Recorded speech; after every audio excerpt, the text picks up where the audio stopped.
and welcome back to What One Thing, a Smart Meetings podcast. I am JT Long. I am Vice President, Editorial Director at Smart Meetings, and I have the pleasure of talking to some of the smartest people on the planet about what made the difference in their careers and lives. And I am so excited because today I am here with Devon Montgomery Pasha. She's a professional MC, certified event designer, master facilitator, and the creative force behind DMP Creative. She is trusted by top-tier planners and producers to bring strategy, spark, soul to every event, and she delivers every time. She was named one of the 100 most influential in the events industry and a Smart Meeting top speaker of 2024. She's known for her spark method, her signature red, and her ability to turn passive audiences into active believers. She's more than a mic holder. She's a moment maker. And I am here to announce that she's going to be taking on co-hosting some of this with me in the future. Devon, welcome. Thank you so much, JT. I'm so excited to join the Smart Meetings podcast family and glad that we could do this intro episode before I start co-hosting. And what a great adventure to be on. It's going to be an adventure. We get to talk to some fabulous people. But first, we want to get to know you a little bit better. You ready? I'm so ready. Fire away. Okay, so I want to know, when did you know that you wanted to be part of the big, beautiful world of meeting professionals? Did you wear red lipstick and carry a microphone with you when you went to kindergarten? So I did verify with my mom this morning that yes, that is true. From a very young age, the ability to perform, to command presence, and she gently reminded me that I performed a lot for my family, and they will actually tell you many stories about my singing and making them perform. And apparently, I also commanded attention at a young age, and I would tell my family if they weren't paying attention, they should just close their eyes because they didn't deserve to see the performance. Shocking. But yeah, I think I've always known in some way that I wanted to be a part of this big and beautiful world. I always credit my grandmothers, both of them. One was a homemaker, but I say that in a very reverent way, because I think it was an art form and a skill that I think sometimes our popular media diminishes, but she really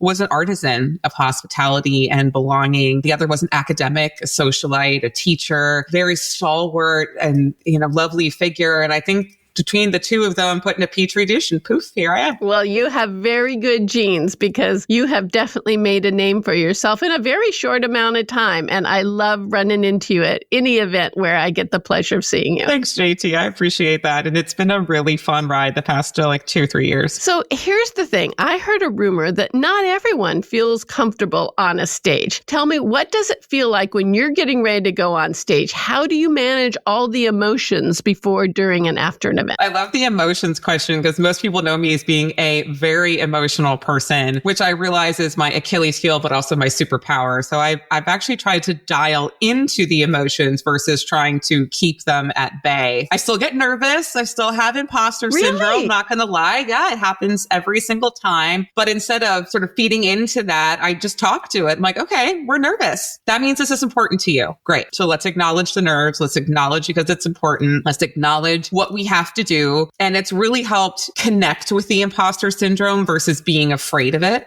and, just sort of seeing it head on. Now I do a lot of positive self-talk. So I have a playlist in the morning. It's my girl power playlist. It's got some Aretha, some Lizzo, Demi Lovato. So just positive messages, empowering messages. Music puts me in a great headspace and mental alignment. And then I give myself a pep talk. If I can find a quick restroom, I do it in the mirror. Actually, the person I was interviewing recently in Louisville caught me giving myself a pep talk. I was like, well, I'm just going to fit it. It's like, they chose you. You're here for a reason. They chose you. They saw your skills. They believe in your value. They chose you. So go show them why they chose you. You got this. I believe in you. You're going to rock it. Just go be yourself. Take a deep breath, pull the pants up, fix the lipstick, rock the stage. I love that. I love that. And what about the afterwards? Like there's a certain, when you are just 100% laser focused and you're on, and then the lights go off and the audience leaves. How do you deal with that? There is a bit of a low. I think someone called it like the post-conference blues, when you're really coming down from being on, from being connected, from feeling all of that energy around people. I know a lot of brides have the same thing where it's kind of all about you and you're planning and you're in that moment. And then that rush, that energy, that power that's been driving you, it depletes. And instead of, again, trying to fall into that, I look forward to it as a time of rest, of decompression, of necessary battery charging time. So that's when I add, again, a lot of self-care. So that's when I'll journal. I journal every day. I write my goals down every day and just acknowledge like, wow, that was wonderful. How many wonderful people did you meet? What a great opportunity. So it just kind of helps you keep a positive, forward-thinking mindset while also acknowledging that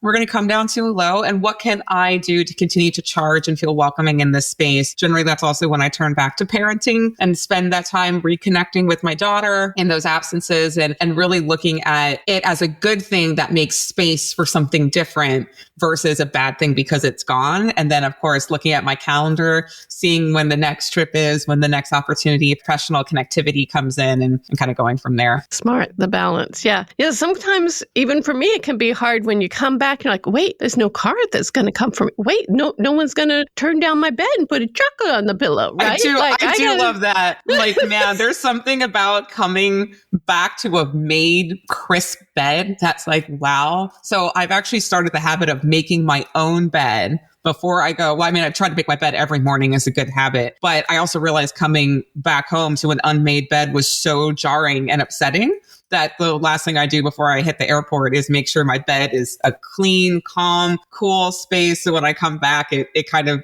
puts you back in that mindset. And, you know, whenever I'm at a hotel, I'm like, I don't need all the cleaning, but if you could make the bed every day, that would be awesome. Maybe I'll start putting a chocolate on my pillow before I leave. So keep a little Hershey Kisses next to the bed, pop a little chocolate on there. Well, Eming knows I actually don't have self-confidence. I have everyone confidence. Like I think everyone out there is interesting. And if everyone's interesting, then what I have to say must also be interesting. And therefore, I just go up and I just talk. And so, you know, when we lost Marin, our founder, and, you know, I needed to kind of step up on the stage, it wasn't that I was up there because I thought I was special. I'm just up there because someone needs to be up there and everyone has something interesting to say. And so I may as well say it. Right? Absolutely. But that honesty and vulnerability, I think, is a superpower. People love to talk to you. And I've watched it live. I've watched it, listened to it on podcasts, seen it on your videos. It really is so comforting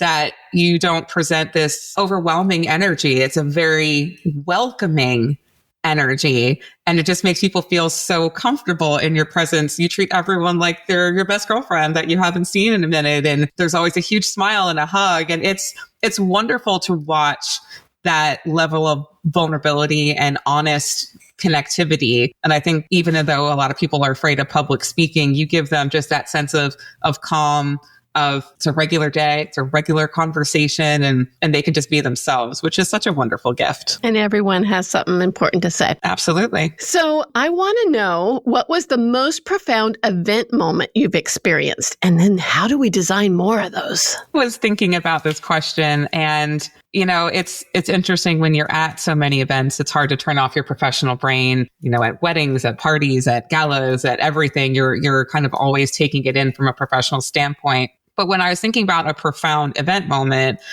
I switched it to thinking about what was profound to me. So what was something that impacted me in a profound way? And it was my 40th birthday this past year. So I turned 40 at the College of Extraordinary Experiences at a 12th century castle in Poland. So already a profound experience, but it was kismet. The dates fell over my birthday. I wanted to blow into a new decade, just taking that step of choice in a place where I didn't have to do what was expected, but I did what I wanted. And it was just a very powerful way to start this decade, just very claiming it as my own from the very beginning. And one of the exercises with the professors was about the enrichment of storytelling. So it was led by two artists. They called themselves the Weaver of Words and the Siren of Song. And the exercise as a group was to listen to just a quick personal story about yourself. And what they would do in the next minute or two that followed was the Weaver of Words would storify in a spoken word, really connective weaver sort of way that drew you in. And his colleague, our Siren of Song, would connect that to music. And they're making this up on the spot.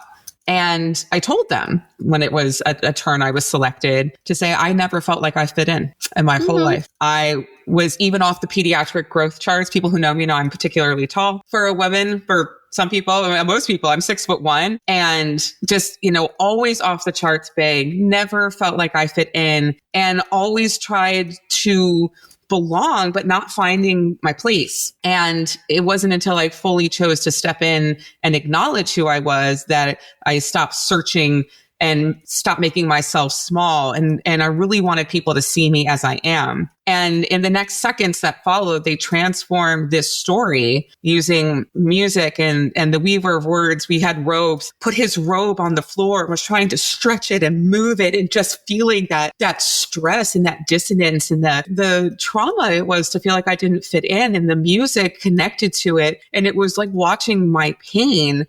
And then the transformation happened, and the music turned peaceful and hopeful. And it was turning that struggle into something that was so peaceful and so beautiful. I was just really struck. I was moved to tears. I'm clearly still struck by this profound moment. And everyone in our circle was just silent, and the tears were going. People were coming over, putting their hands on me, watching this sadness turn into a beautiful and powerful moment. I will never forget that moment. I will never forget that it happened on my 40th birthday. And it felt like such a gift to step into the decade, seeing where I had been and really feeling a metamorphosis. And it was a gift of peace. It was a gift of power and confidence, and probably one of the most profound experiences I've ever had at a designed event. And it made me think, how would we add that sort of profound personal connection to event design?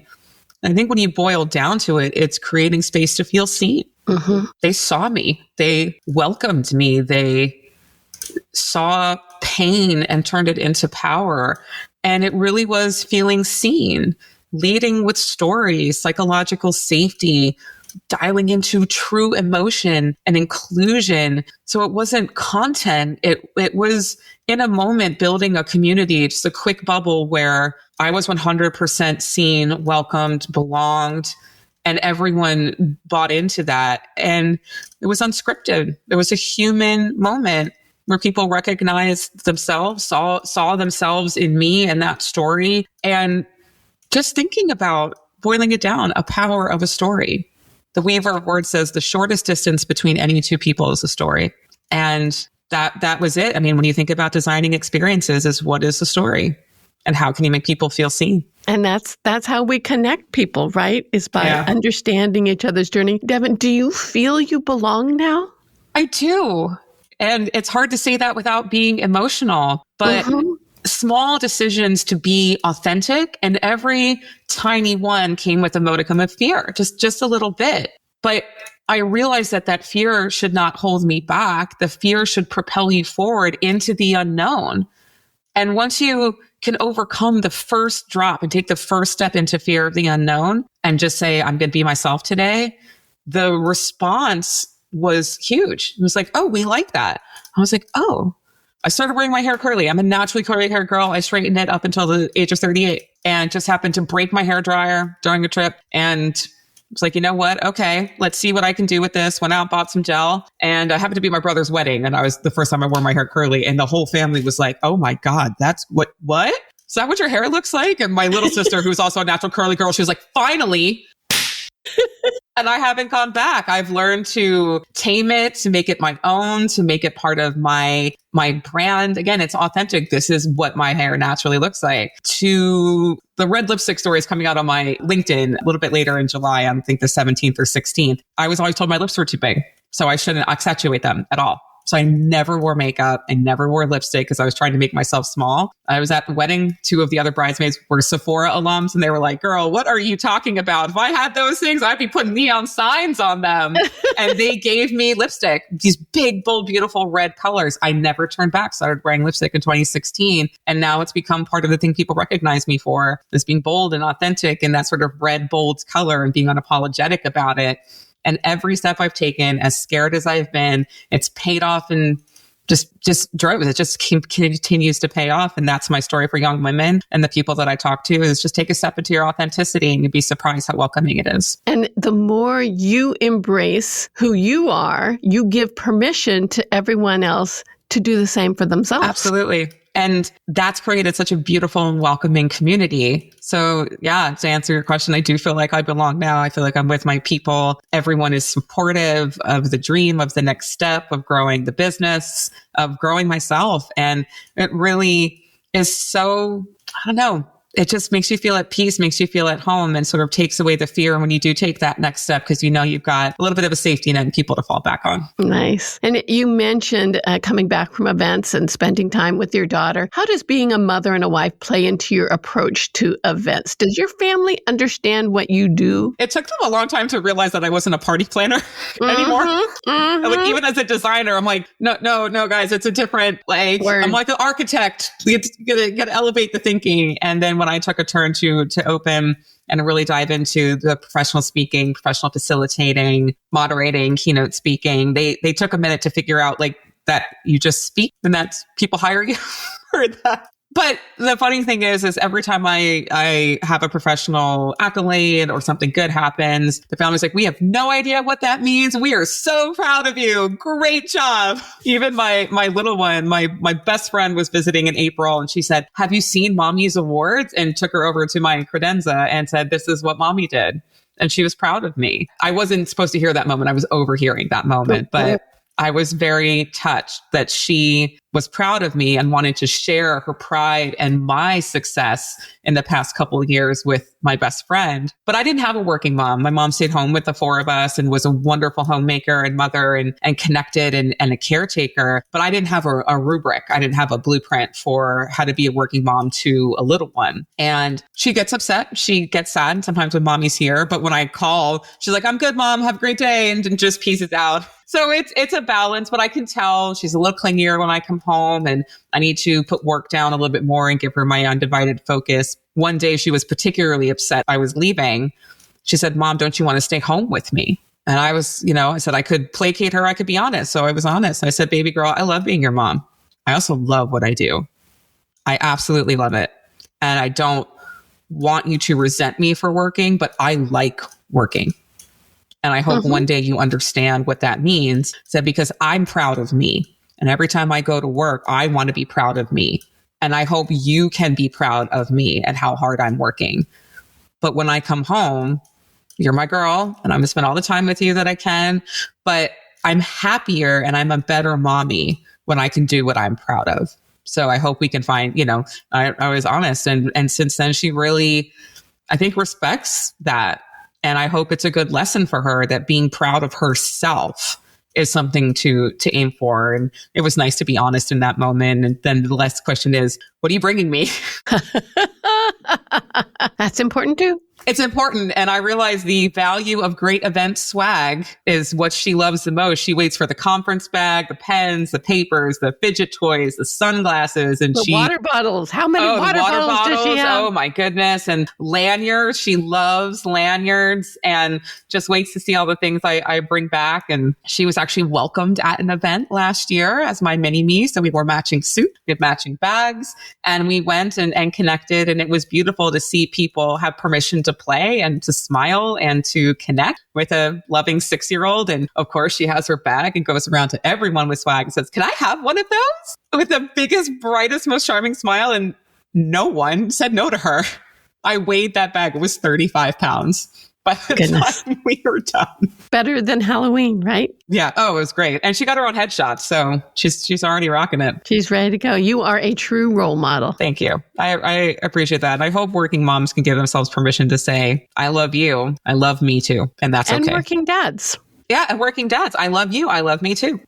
Find the thing that you love. So this has been so much fun. But of course, we brought you on to ask you, what is the one thing that made all the difference in your career and life? And what can our community learn from that to apply to their lives? I love the question because it really makes you think inwardly if you had to pick one.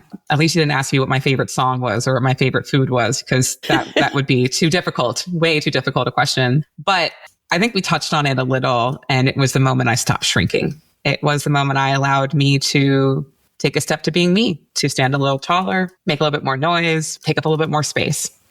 And I tried to be palatable for so long. I had a boss tell me once, you're just too intense. If you could quiet it down, if you could just tone yourself down. Like, I don't know. It felt like he was literally asking me to be shorter and smaller. Like, I'm 6'1". It kind of comes with a taking up of space, but you know, I only wore black. I faded into the background. I didn't take up space. I didn't make noise. And I thought that's what everyone was looking for. And I completely burnt out, really forgot who I was because I was just conforming to what everyone asked me to be and get smaller and smaller. And one day I said, you know, I'm not going to do that anymore. I'm going to take control. I'm going to stand up. I'm going to use my voice. I'm going to speak back. I'm going to ask questions. I'm going to be challenging. My favorite word that women get labeled with, challenging. If you feel challenged, why am I asking you a question? That's the thing. I'm going to ask questions. I'm going to be curious. I'm going to ask why. I'd like to know if you could inform me. And the more I took up space, well, you know, I felt like I added one vertebrae at a time to my spine to take up a little bit more space. And I wanted to make room in my life for me. Like, who is Devon? I wanted to take up that space. And when I stopped shrinking, I got to ask, who do I want to be? What do I want to change right now? Where do I want to go? And in that time, I was in a class and a gentleman said, if you are not working on your own goals, you are by default working on the goals of others. And that phrase just kept dropping bombs in my head. And I realized I don't think I'd ever set a goal for Devon, but I was very happy to spend all of Devon's time and energy on everyone else's goals. And that was a pivotal moment. So Paul was a pivotal moment. Said I didn't get here alone. And I think your community is when you think what one thing, I think of what one person too. So the comment from Paul, but I have to give credit to Courtney Stanley. That woman, she changed my life. Smart woman winner. Yeah. I can see why she saw me trying to add to that strength, trying to stand up tall, trying to take up space. And she didn't just see who I was, but I think she saw who I could be with a little help, with a little mentoring, a little coaching, and a little push. She trusted me. She believed in me. She still believes in me. She always responds, you make me so proud. When I've wobbled, I've gotten cards in the mail to say, girl, you got this. I see you. I believe in you. You got this. I'm behind you. She's never been quiet about that. She speaks my name in rooms where I'm not. It is so powerful to know that there's someone who will advocate for you without asking, just because they believe. And that's one thing I don't ever want to take for granted. And I speak in gratitude. I was thinking about how to express this. And I think she saw that there was a spark. You know, spark is a word I use all the time. It's something that I feel is important in sparking stage presence and sparking engagement. And I think she saw the spark, and she was the first person who took a whole can of gasoline. It's like, we got this. Let's go. It's not going to stay. You're not hiding that little spark under a little bushel. It's just like, you're going to blow this up. And, you know, what can your community take from that is don't wait to be seen.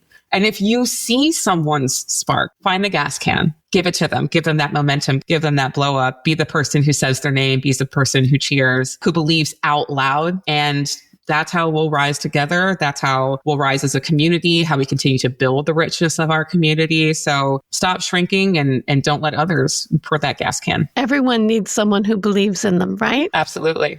You got to believe. And that's what we're going to do together, right? We are going to fire up, get everyone excited. Absolutely. And we're going to lift up this whole community together, because you know what? I don't wish for anyone to have on their tombstone, she was palatable. Like, that is not what I think anyone should be remembered for at all. No. We want to be remembered for making noise, taking up space, for living boldly, unapologetically, for being the people who pioneer, who aren't afraid, who jump out of airplanes and look for unfound territory, for give us new and fresh ideas, for speaking out loud, for asking the whys. And those are the people who will live without regrets. And I think that's something we can do together, is to magnify and amplify and bring together stories and interesting people and letting their ideas marinate with other friends and seeing, again, what magic, what chemistry can spark from that. So I am so excited to be on this journey and to add some of these conversations to the Smart Meetings family. We're going to do it together. I love it. Well, welcome to the What One Thing family. Thank you. Thank you to all in our community who are taking time out of their busy schedules to be with us here on the podcast. And there's going to be lots more good stuff to come, so stay tuned. Smart Meetings What One Thing was produced by Bright Business Media. Visit smartmeetings.com to subscribe to your daily dose of inspiration.